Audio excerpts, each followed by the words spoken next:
Greetings to all you English warriors out there. This is lesson number 45, and in this lesson we are going to talk about 3 new clauses in the English language that are called number 1, the clause of result, number 2, the clause of concession, and number 3, the clause of purpose. Okay, so first, can you please tell me, what is a clause?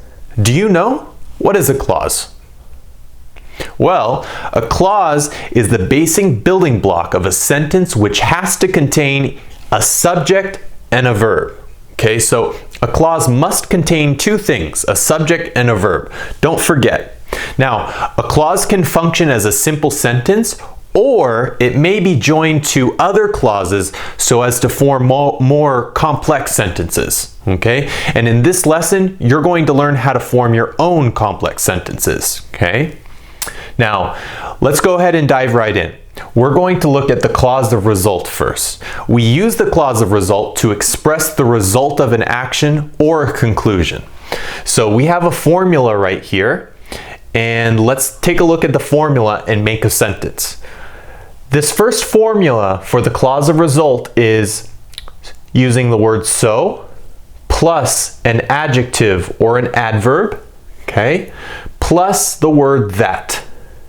Okay, again, so plus the adjective or adverb plus that. For example, I was so excited that I called my family immediately.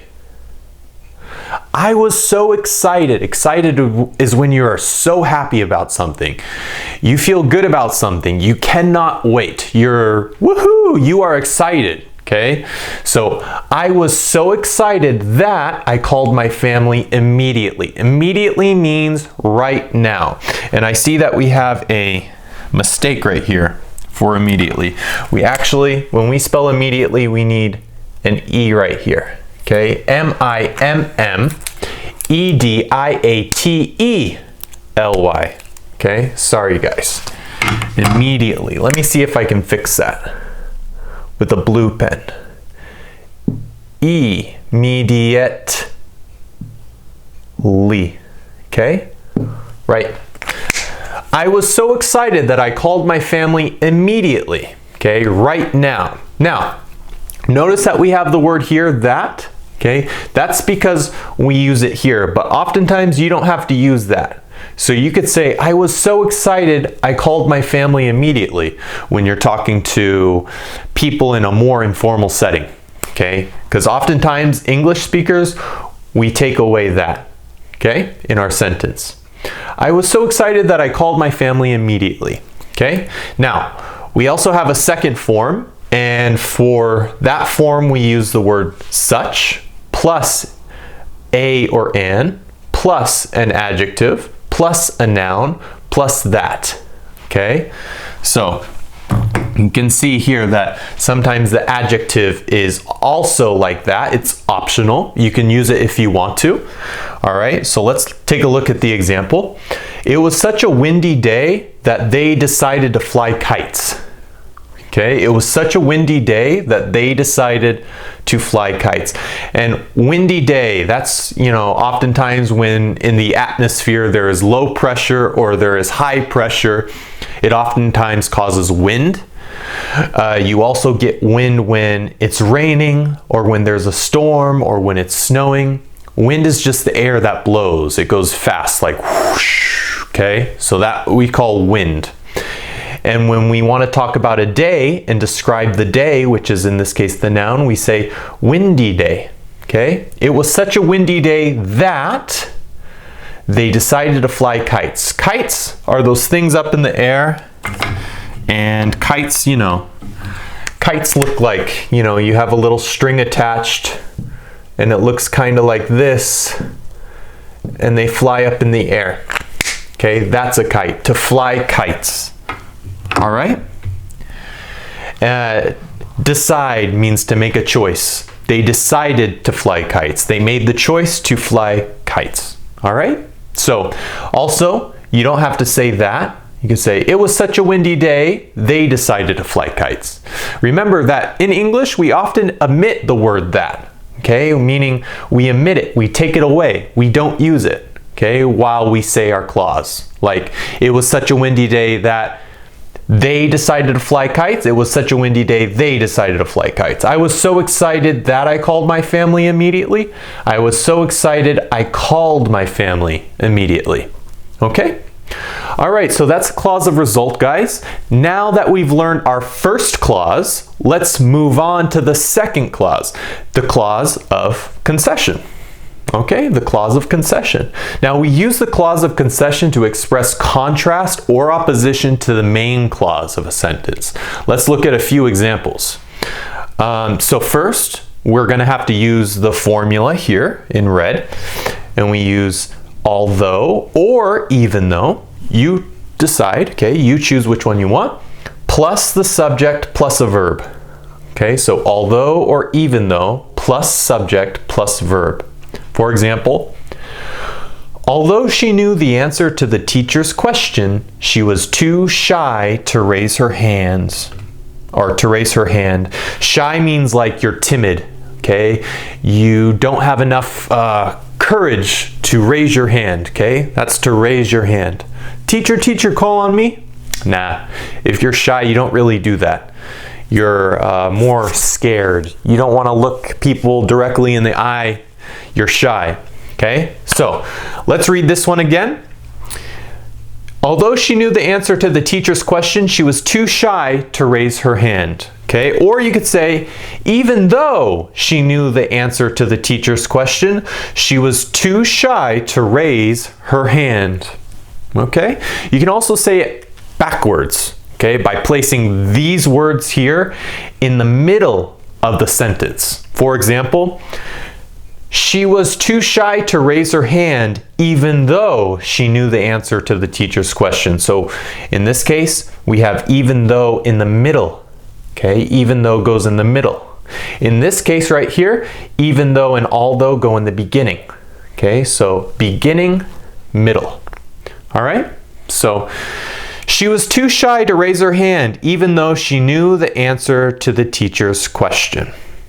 All right, so pretty easy, guys, to remember. Make sure that you place the comma before the words although and even though. So right here we have a comma. Okay, you need to put the comma in the middle. Okay, if you're going to have a sentence and you're going to use although or even though in the middle of the sentence, before you use even though or although, you have to put the comma before comma and then although, even though. Okay, so whenever you put them in the middle of a sentence. Also, it seems to me that in America, we typically use the word even though, okay, when it's placed in the middle of a sentence, okay? We don't really use although, okay, in the middle of a sentence in informal conversations. But we do use although and even though in the beginning of a sentence. But in informal conversations, I normally hear people say even though more when it's in the middle. You can say it too. She was too shy to raise her hand, although she knew the answer to the teacher's question. But I think more often I hear she was too shy to raise her hand, even though she knew the answer to the teacher's question. I think that sounds better, okay? All right, so next we have number 2. We have also, these are clauses of concession, okay? In spite of, or you could say despite, plus a noun in the ing form, okay? In spite of or despite, plus a noun in the ing form. Despite the cold weather, we went swimming. Okay, so despite the cold weather, we went swimming. Okay, even though there is cold weather, we go swimming anyways. It doesn't matter. We're going swimming. Okay, that's why we say despite or in spite of the cold weather. Number 3, in spite of the fact that, also we have that like we have it right here. You can admit it, okay? Or you could say despite the fact that, so you could choose which one you want to use. He denied his involvement despite the fact that he was caught on camera. Or you could say he denied his involvement in spite of the fact that he was caught on camera. Okay, and remember, we don't have to use that if we don't want to.